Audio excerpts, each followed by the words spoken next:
dividiría esa respuesta en dos, que es más como una respuesta si tienen porque las normas los deberían proteger y son suficientes para protegerlos, eso por un lado, y por otra parte si en la práctica se les garantiza. Entonces, digamos, frente a la primera parte, yo diría que existen suficientes normas como para garantizar los derechos de los trabajadores, de los autoempleados, inclusive más precarios. Digamos, no solamente normas en el derecho laboral, sino también normas a nivel constitucional. En ese sentido, por ejemplo, a mí siempre me llama la atención que inclusive los jueces laborales garantizan más los derechos de esos trabajadores cuando actúan como jueces de tutela que como jueces laborales. Entonces, digamos, yo creo que normas sí hay. Lo que sí creo es que en la práctica ese tipo de normas no se aplican, que sería, digamos, la segunda parte de mi respuesta.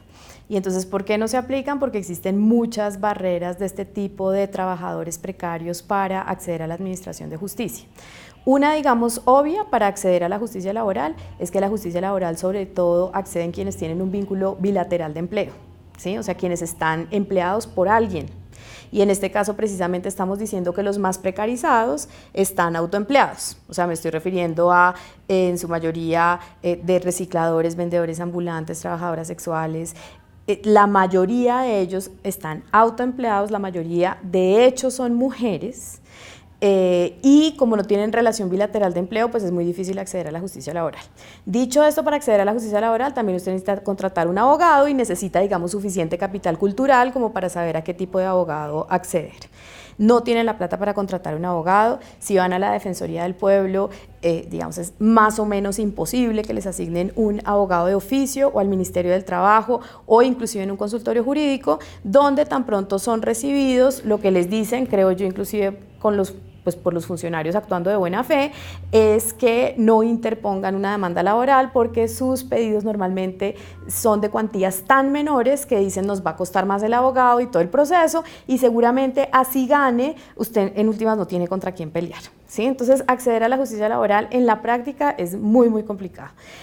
De vez en cuando acceden a la justicia constitucional, eso sí, a través de acción de tutela, donde se ha protegido su mínimo vital y sus derechos laborales, inclusive más que en la jurisdicción laboral, inclusive por jueces laborales actuando como tutela, como dije.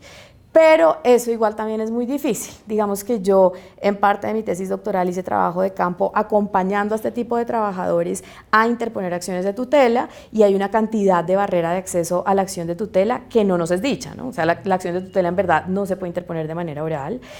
Solamente llegar a un juzgado a reparto ya para ellos implica, digamos, un tema complicado donde les piden la cédula, muchos de ellos ni siquiera tienen cédula, ¿no?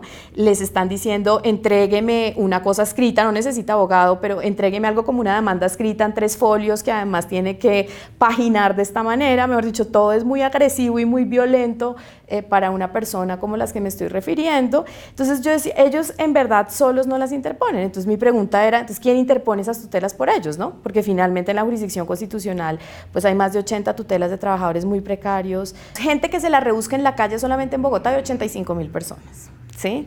Sí, de vez en cuando acceden a la jurisdicción constitucional, de vez en cuando, pero es raro. Mejor dicho, por ejemplo, yo en el estudio que hice en Bogotá, uno podría rastrear de litigio estratégico exitoso 3 o 4 acciones, que uno dice, pues digamos, no, siguen siendo muy excepcionales, o sea, no hay algo como un acceso material de los trabajadores más precarizados y menos de autoempleados a la administración de justicia.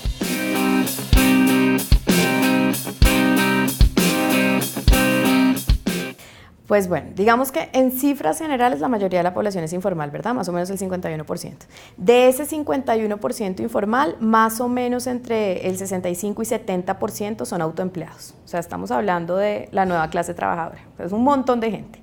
Entonces ahí usted los puede dividir, digamos, de muchas maneras. Entonces entran desde los trabajadores más precarizados que les dije, como los que trabajan en la calle, de los cuales ya les di ejemplos, a cualquier persona con un negocito en últimas. ¿sí?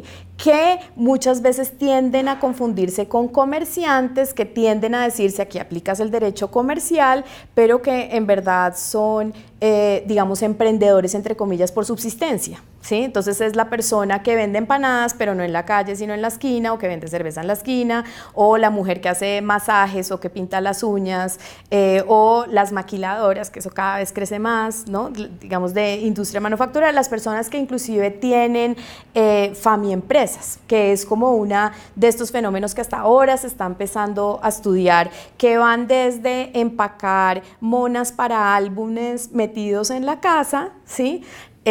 Hasta picar fruta y entregar ya la fruta picada a los frubers. Mejor dicho, existen miles de formas distintas, en últimas, de rebuscársela, que tiene que ver con el autoempleo.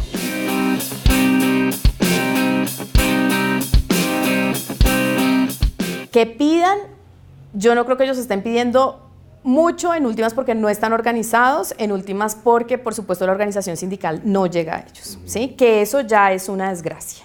O sea, digamos, hablando, por ejemplo, ellos han intentado algunas formas de unión sindical, la UGTI, por ejemplo, pero hablando, por ejemplo, con directivos, en algún momento ellos me decían, es muy difícil organizarlos políticamente, y la razón por la cual es muy difícil son dos.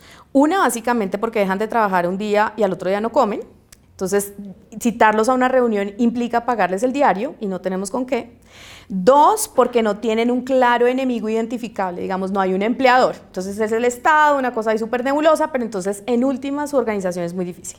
Entonces, que tú me digas cuáles son los derechos que ellos piden, yo te diría, es una cosa muy difícil saber ellos qué tipo de derechos piden, precisamente porque no hay una como agrupación, digamos, no están agrupados políticamente de manera que uno pueda rastrear fácilmente sus reivindicaciones. Eso por un lado. Ahora, ¿a qué tipo de derechos deberían acceder? Esa es otra pregunta. Entonces, yo parto de la premisa que ellos son trabajadores, que no deberían ser vistos como comerciantes, que no deberían ser vistos como emprendedores. Me parece que esa es una gran equivocación.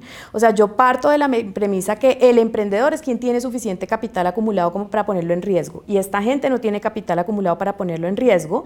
Si le quieren decir emprendedores, pues que les digan emprendedores por subsistencia, pero me muero de la risa cada vez que les quieren aplicar el Código de Comercio.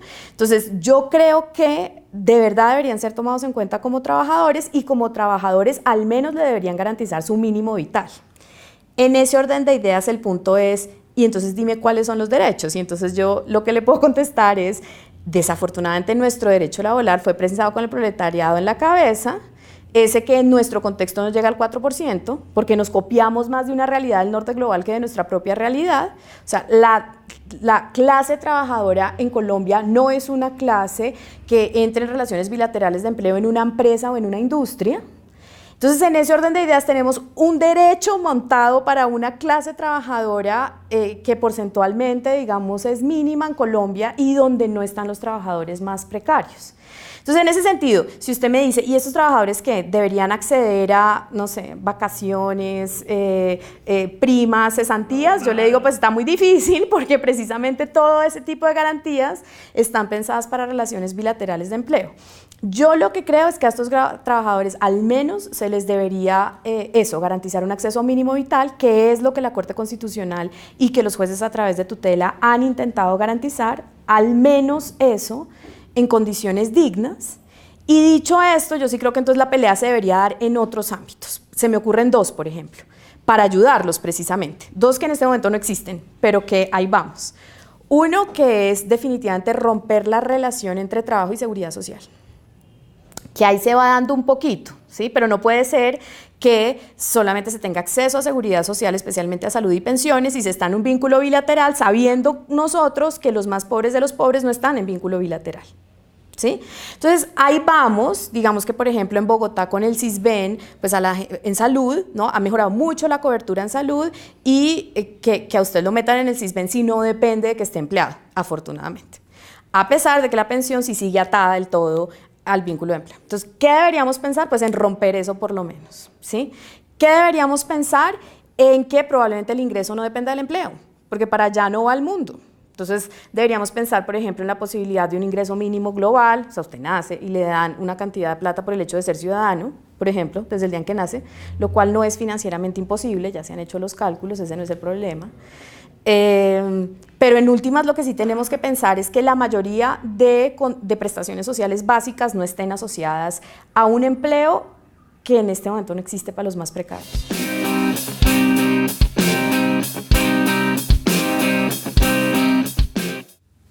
Yo creo que eso lo tenemos que dividir de nuevo en dos partes. Una es empezar por entender quién es ese trabajador. Eso todavía desafortunadamente no lo hemos hecho en este país, o sea, una cosa puramente descriptiva.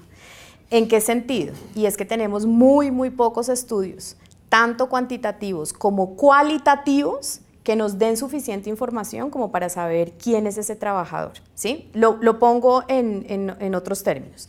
Yo, por ejemplo, estudié poco ese tipo de trabajadores que usted me dice, pero estudié más los trabajadores de la calle y me daba cuenta de cosas muy importantes. Por ejemplo, las mujeres que uno entrevistaba, y era la mayoría de mujeres, yo les preguntaba, y esto sí coincide con cifras del DANE, ¿usted se iría a un trabajo formal donde le paguen exactamente lo mismo que usted se está ganando en la calle, más todo el tipo de prestaciones asociadas en un vínculo de trabajo a tiempo indefinido? Y la respuesta era no, en su gran mayoría.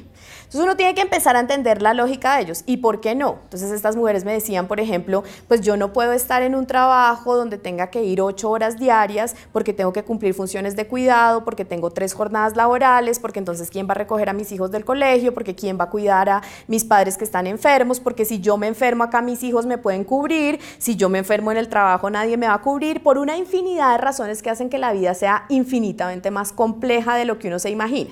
¿Por qué le estoy diciendo esto? Porque entonces muchas veces, digamos, uno trata de pensar en soluciones sin entender en verdad los incentivos que tienen esos trabajadores para estar ahí. Uno a veces les otorga menos opciones de las que realmente tienen. Uno a veces dice, la única razón por la cual está realizando ese tipo de trabajo es porque no tiene ninguna otra opción.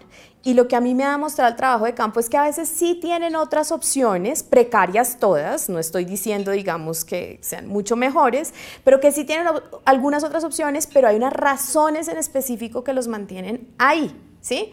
Entonces yo lo primero que diría es, tenemos que conocer de qué se trata. Desafortunadamente creo que tenemos muy poca información. Los antropólogos en este país siguen estudiando solamente indígenas y comunidades afro, lo cual me parece muy importante, pero por ejemplo la violencia urbana, o digamos la precariedad urbana o la pobreza urbana no la tocan, los sociólogos tampoco. Entonces, usted me dice, ¿quién ha estudiado, por ejemplo, el tema específico que usted me ha dicho? En pirámides, por ejemplo, yo lo único que puedo pensar es gente que se le quiere meter del grupo de socioeconomía del profesor Cera Giraldo de la Universidad Nacional, prácticamente nadie más. Entonces usted me dice, entonces, ¿qué podemos hacer para esta gente? Yo lo primero que le digo es, pues tratar de saber quién es esta gente, por qué está ahí, en verdad, cómo funciona eso, cuáles son las lógicas, porque lo único que podemos hacer usted y yo en este momento es intuirlo, no sabemos qué es lo que está detrás de eso. En ese sentido, yo creo que cualquier solución no puede ser fácil, mejor dicho, no me parece no plantear cualquier solución obvia. Cuando me referí a un mínimo ingreso universal, me referí porque me parece, digamos, la solución más generalizable, por lo menos para prevenir los empleos más precarios, o sea, digamos, ya lo más violento, ¿sí? Que es, por ejemplo, niños en minas, por ponerle algún ejemplo, ¿no? También menores participando en digamos, trabajo de reciclaje que se vuelve muy duro, o trabajo sexual que se vuelve muy duro. O sea, yo creo que un ingreso mínimo evitaría al menos esas formas extremas que me parecen difíciles. Ya, por ejemplo, si usted me pregunta cómo hacer responsable a Koala de lo que sus trabajadores están vendiendo, yo le digo, honestamente, no tengo ni idea, es que no es fácil. Mejor dicho, si la supiéramos, ya seguramente la hubiéramos hecho, pero por lo menos responsablemente deberíamos empezar por financiar investigaciones que vayan detrás de eso, a ver si se les ocurre algo sensato, lo cual no tenemos.